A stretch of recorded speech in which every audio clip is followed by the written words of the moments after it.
பர்திமேயு சுவிசேஷ ஊழியங்கள் வழங்கும் நற்செய்தி நேரம். தேவ செய்தி பாஸ்டர் ஆர். அகஸ்டின். இந்த நாளில் உங்களோடு பேசி வருகிறேன் தேவ சத்தம் என்று.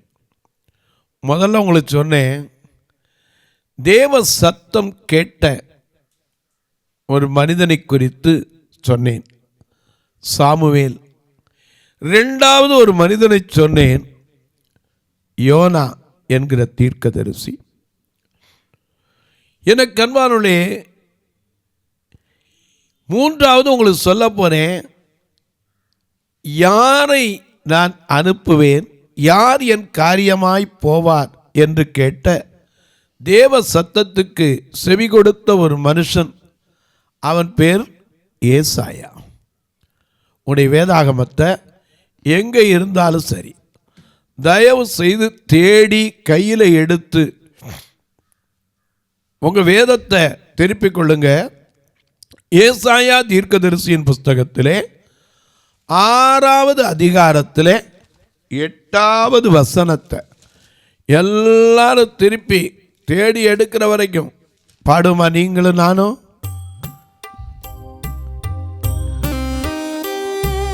யார் போவாரோ, யார் எனக்காக, யார் போவாரோ, யார் போவாரோ, என்னை அனுப்பும் தேவா, நான் போகிறேன். என்னை அனுப்பும் தேவா, நான் போகிறேன். யார் போவாரோ, யார் எனக்காக, யார் போவாரோ, யார் போவாரோ, என்னை அனுப்பும் தேவா, நான் போகிறேன்.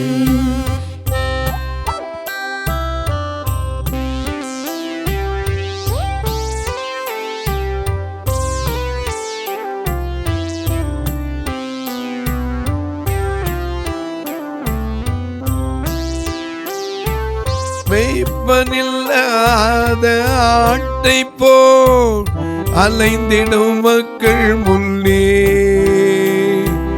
மெய்ப்பனில்லாத ஆட்டை போல் அலைந்திடும் மக்கள் முன்னே, யார் போவாரோ, யார் போவாரோ, யார்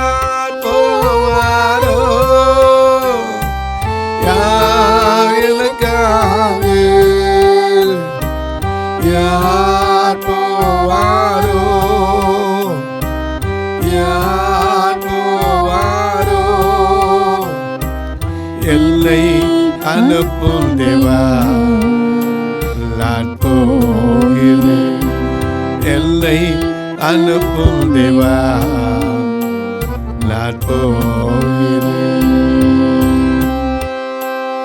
எல்லாம் எடுத்திருப்பீங்க. இந்த சத்தம் யாருக்கு கேட்டதா? வாசிக்கலாம். 6ஆம் அதிகாரம் 8ஆம் வசனம்.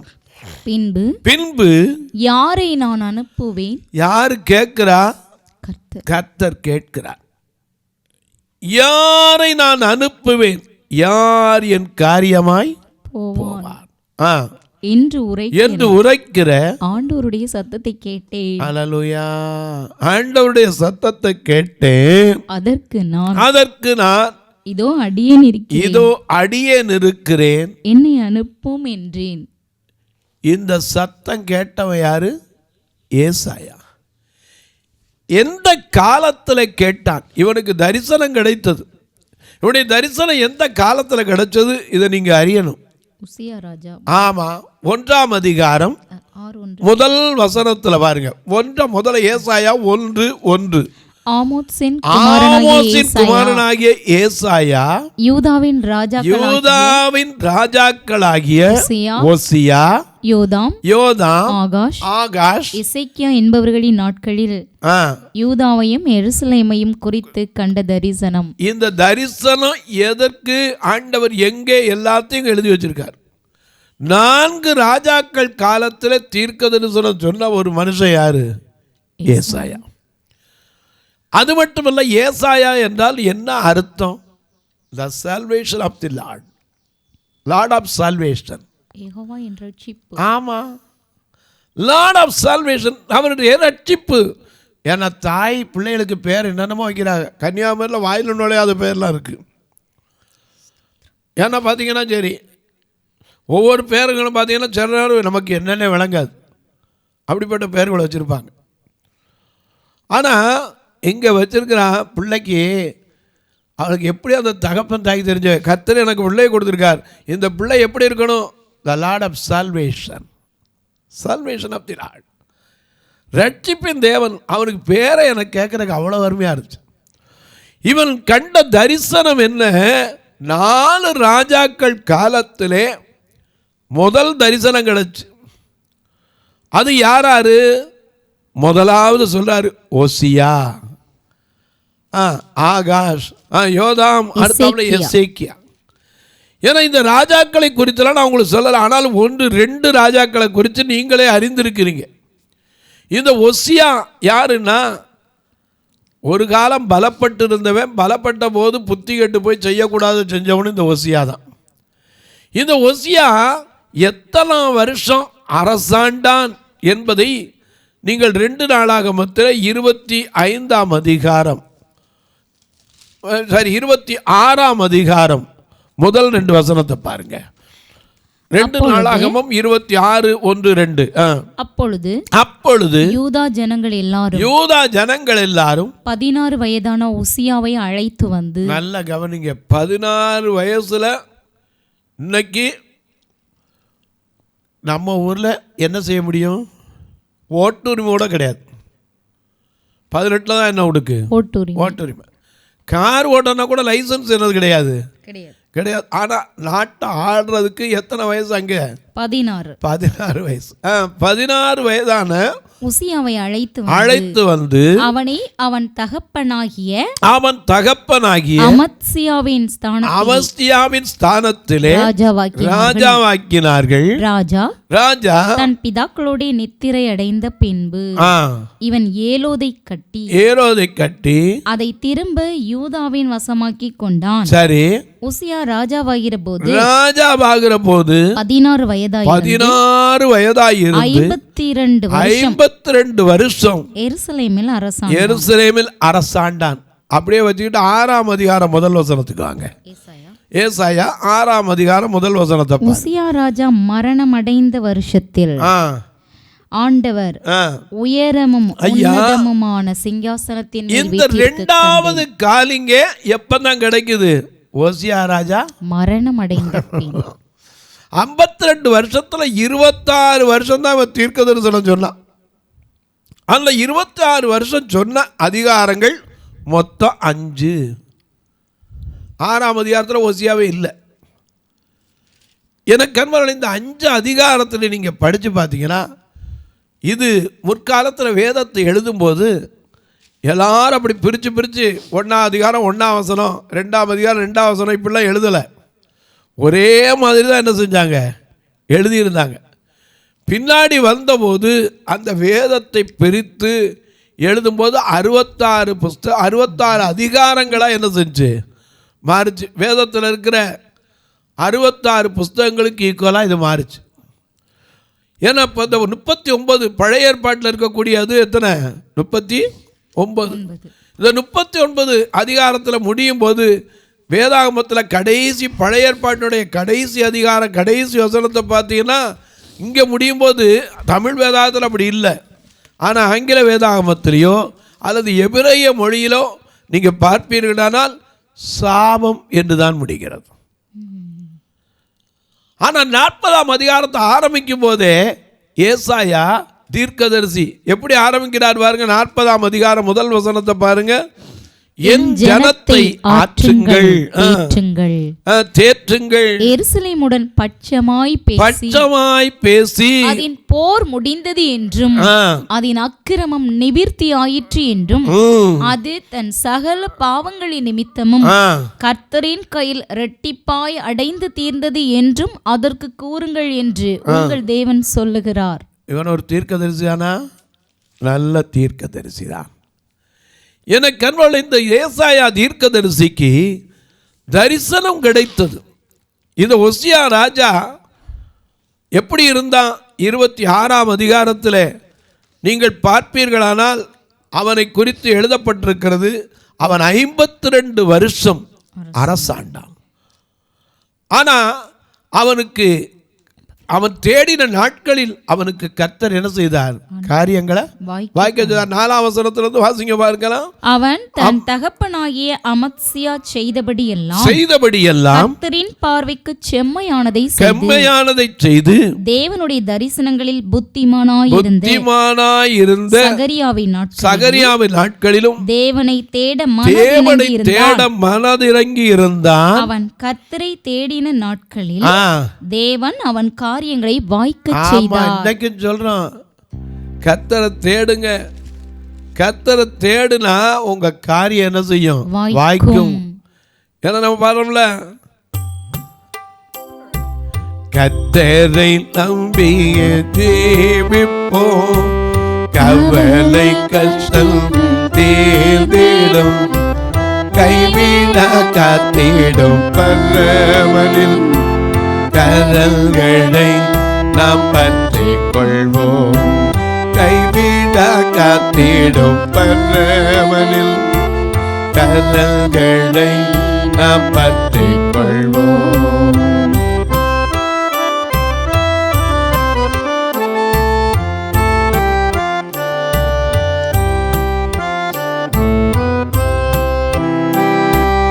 உண்மை வழி நடந்திடும் உத்தமனுக்கென்றும் கர்த்தர் துணை. உண்மை வழி நடந்திடும் உத்தமனுக்கென்றும் கர்த்தர் துணை. கண்கள் அவன் மீது வைத்திடுவார், கண்கள் அவன் மீது வைத்திடுவார், கருத்தாய் காத்திடுவார், கண்கள் அவன் மீது வைத்திடுவார், கருத்தாய் காத்திடுவார். கர்த்தரை நம்பிய ஜீவிப்போம், கவலை கஷ்டம் தீர்ந்திடும், கைவிட காத்திடும் பரமனில் கரல்களை நாம் பற்றிக் கொள்வோம், கைவிட காத்திடும் பரமனில் கரல்களை நாம் பற்றிக் கொள்வோம். எனக்கு அன்பானவர்களே, நல்ல கவனிங்க. அவன் கர்த்தரை தேடின நாட்களில் அவனுக்கு என்ன செய்தான்? அவன் காரியங்களை வாய்க்க செய்தார். சரி, அது மட்டும் இல்ல, வாசிங்க தொடர்ந்து.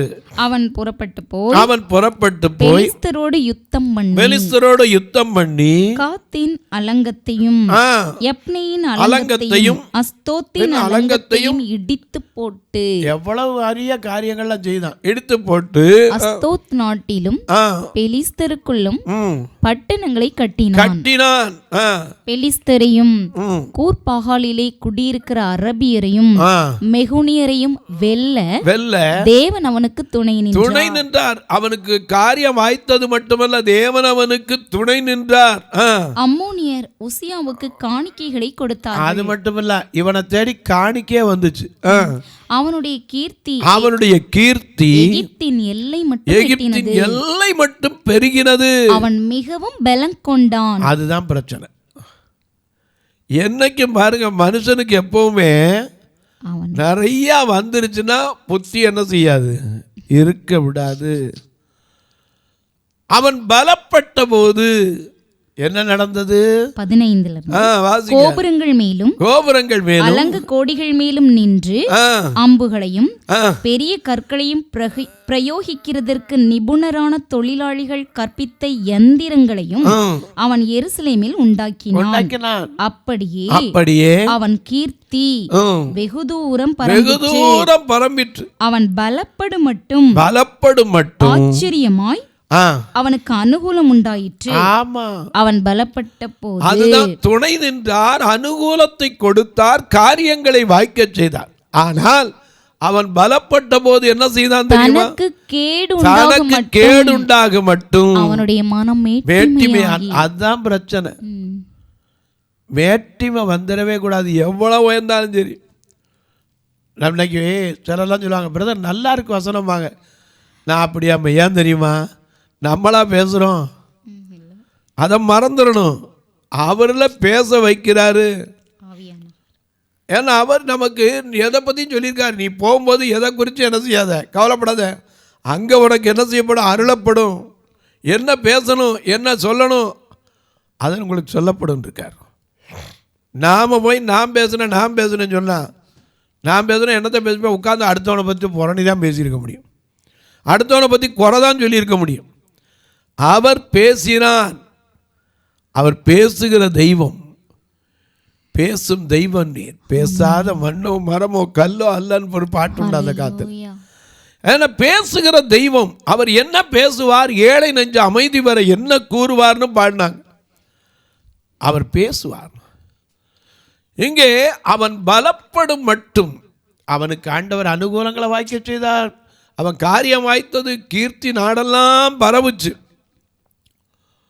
அவனுக்கு துணை நின்றார்.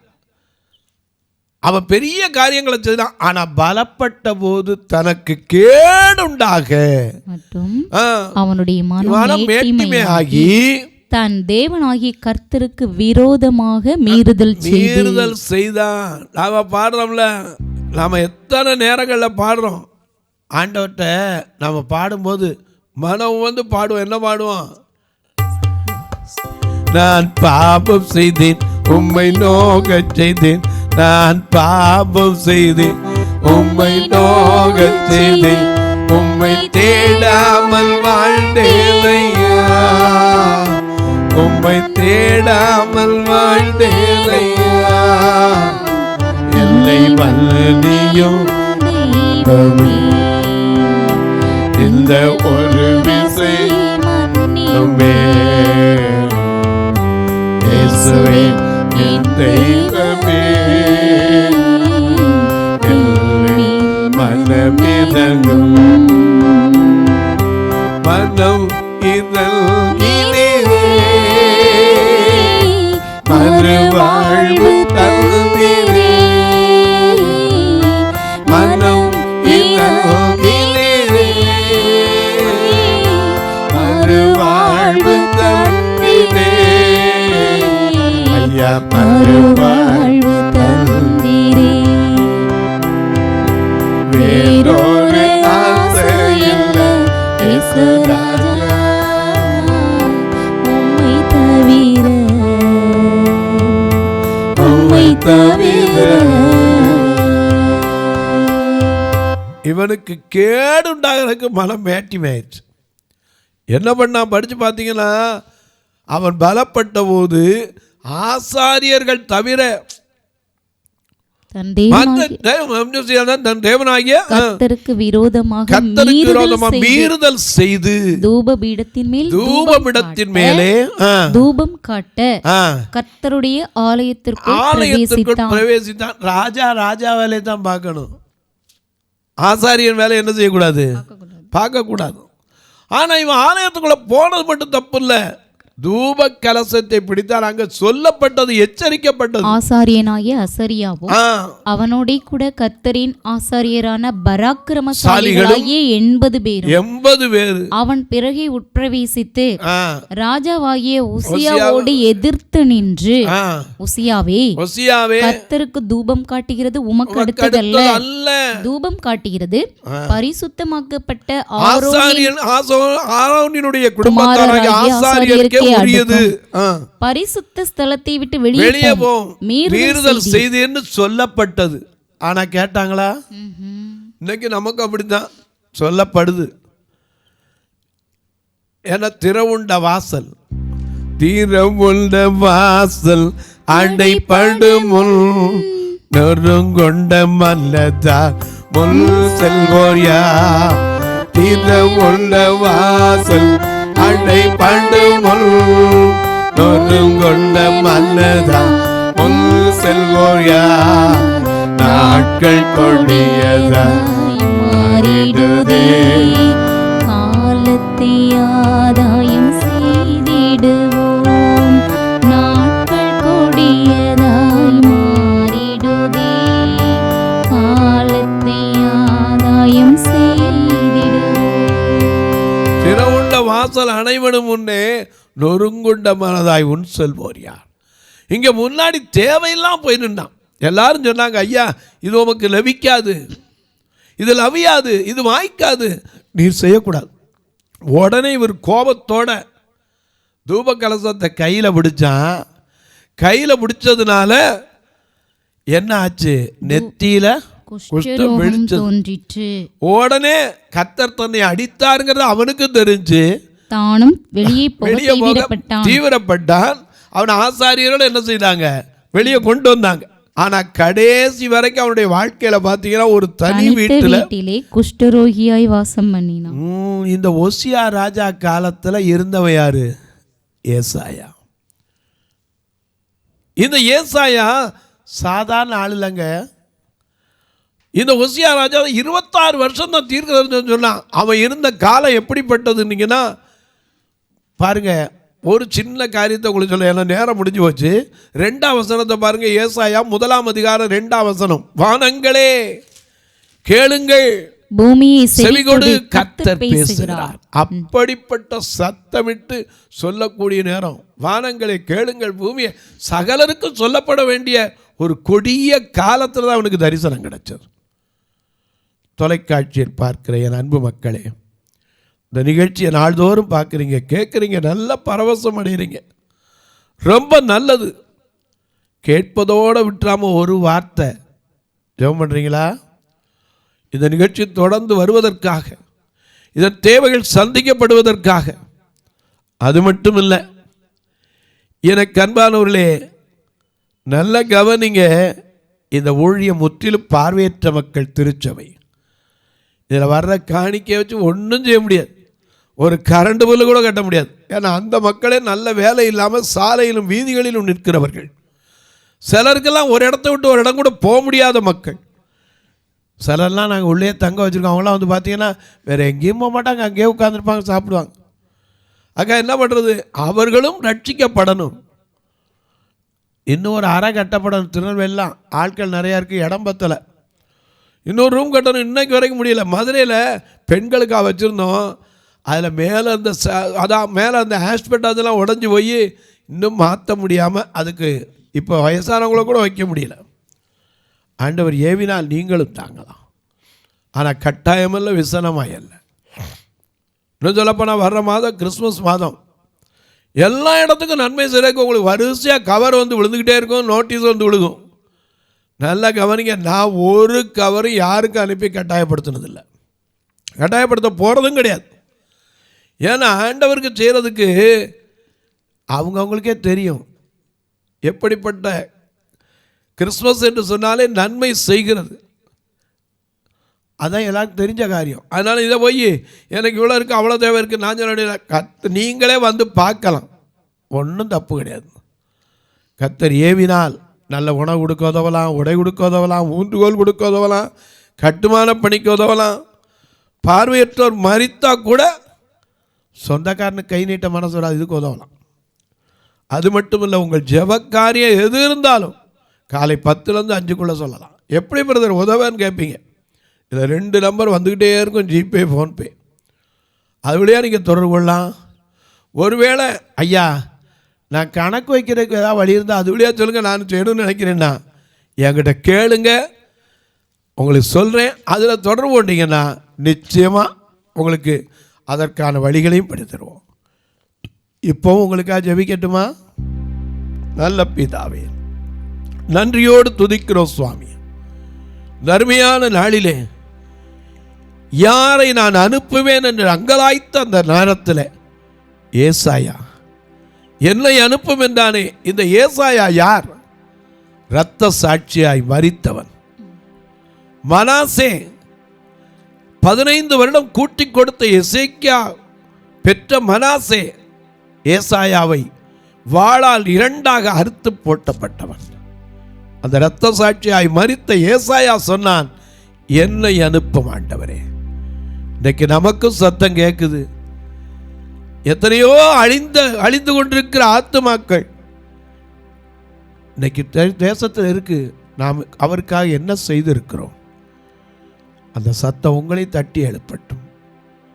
அன்பின் தெய்வமே, ஆறுதலின் நாயகரே, இந்த தொலைக்காட்சி நிகழ்ச்சியை பார்க்கிற ஒவ்வொரு குடும்பத்திற்காய் ஜெபிக்கிறேன். ஒவ்வொரு குடும்பத்தில் இருக்கிற கண்ணீர் கவலைகளுக்காய் ஜெபிக்கிறேன். தங்களுக்கு அன்பான இழந்து தவிக்கிற ஆறுதலற்ற மக்களுக்காய் ஜெபிக்கிறேன். பிறந்த நாள் திருமண நாளை நினைவு கூறுகிற மக்களுக்காய் ஜெபிக்கிறேன். திருமணமாகி குழந்தை இல்லாத என் அன்பு சகோதரிகளுக்காய் ஜெபிக்கிறேன். என் அன்பு பிள்ளைகளுக்காய் ஜெபிக்கிறேன். பிரிந்திருக்கிற கணவன் மனைவிக்காய் ஜெபிக்கிறேன். அவர்களுக்குள்ளே என்ன கருத்து வேற்றுமை சத்துரு கொண்டு வந்தாலும் அது மாற்றி காரியம் தலைகீழாய் மாற்றுகிற தேவன் அவர்களுக்குள்ளே மறுபடியும் சமாதானத்தின் ஆவியை முற்றிலும் ஊற்றுவீராக. இயேசுவின் நாமத்தில் ஜெபிக்கிறேன் நல்ல பிதாவே, ஆமென். சபை ஆராதனை ஞாயிறு காலை 10 மணி முதல் 12 மணி வரை. இடம் பர்திமேயு சுவிசேஷ ஆலயம், அன்னை சத்யா நகர், இளமனூர் அஞ்சல், சக்கிமங்கலம் வழி, மதுரை மாவட்டம்.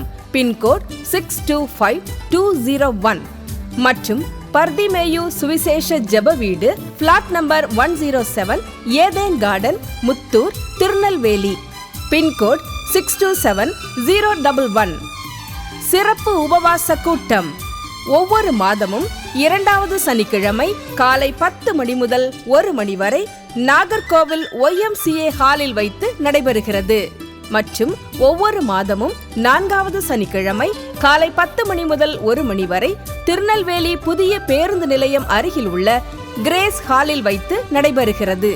எங்கள் எல்லா ஆராதனைகளிலும் கலந்து கொண்டு தேவனை மகிமைப்படுத்த அன்பாய் அழைக்கிறோம். உங்கள் உதாரத்துவமான காணிக்கைகளினால் இவ்வூழியத்தை தாங்க விரும்பினால் R Augustine, account number 5021364331, IFSC code IDIB 000B066, Indian bank, BP Kulam, Madurai. GPay number 9842181917, BGM ministries மற்றும் 9442559772, பிளைண்ட் மினிஸ்ட்ரீஸ் அகஸ்டின். உங்கள் தொடர்புக்கு பாஸ்டர் ஆர் அகஸ்டின், பர்திமேயு சுவிசேஷ ஊழியங்கள், நாகமலை, புதுக்கோட்டை, மதுரை 625019. தொலைபேசி எண்கள் 9842181917 மற்றும் 9442559772. கர்த்தர் தாமே உங்களை ஆசீர்வதிப்பாராக.